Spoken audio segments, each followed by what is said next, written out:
Joining us now is Pat Brosnan. He's a former NYPD detective. He is literally right down the road from Fort Lauderdale Airport. By the way, the people, Pat, around the airport who live in surrounding areas, they must have been a little panicky today as well. Oh, it's chaotic, David. I'm actually right outside the airport. We have our office just minutes from the Fort Lauderdale Airport. It's very, very chaotic scene. Federal, state, and local law enforcement converging everywhere for the last couple of hours. It's astonishing. It really is. And, you know, we took a quick deep dive on this guy. We were monitoring him since the incident unfolded in our operations center outside of Manhattan.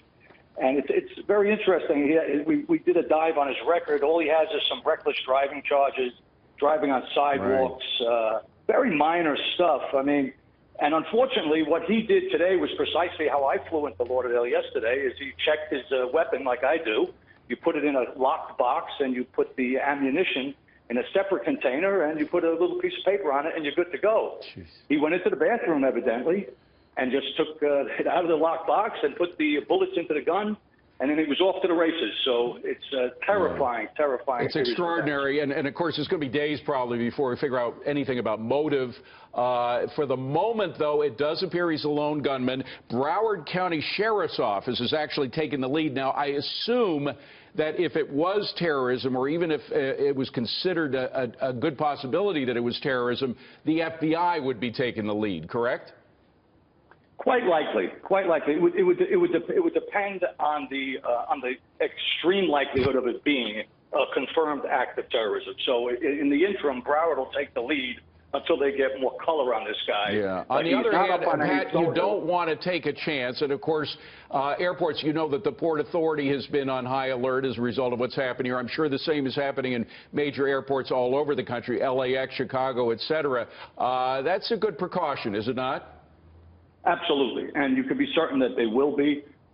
You know, this is it's just another example, David, of that. You know, we live in a society that's porous. You know, it's legal with a full carry to take a weapon, unload it on a plane, and have the box of bullets in another compartment.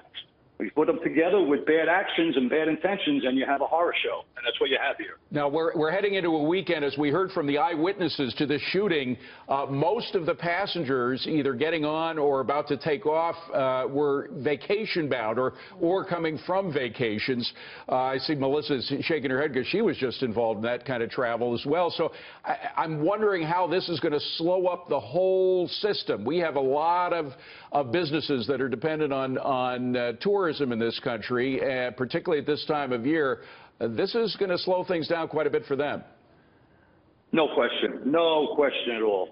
I mean, you see every time there's a TSA or otherwise involved a violent incident, never mind when 5 people are DOA, you have protocol and policy changes, which basically evolve into gigantic eruptions of service. Let's just start with one of those, Pat. Forgive me for interrupting, but is it likely that as a result of what apparently happened with this passenger going into a bathroom after grabbing his gun, loading up, and then shooting passengers, that kind of thing will be stopped, that people will not? Is it possible that they may change the protocol on carrying a weapon on a plane? It certainly is possible, and it's only in the last 3 years, David, that this, it's called H.R. 218, was the law that Obama signed in January of 2013. Up until then, you weren't allowed to take weapons interstate, you know, even in a vehicle, never mind in a plane. So you may see a reversal of that policy and that law.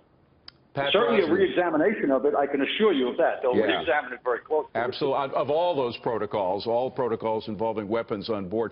Pat, thank you so much for calling in. We really appreciate it. Pat Brosnan, who's just down the road from Fort Lauderdale.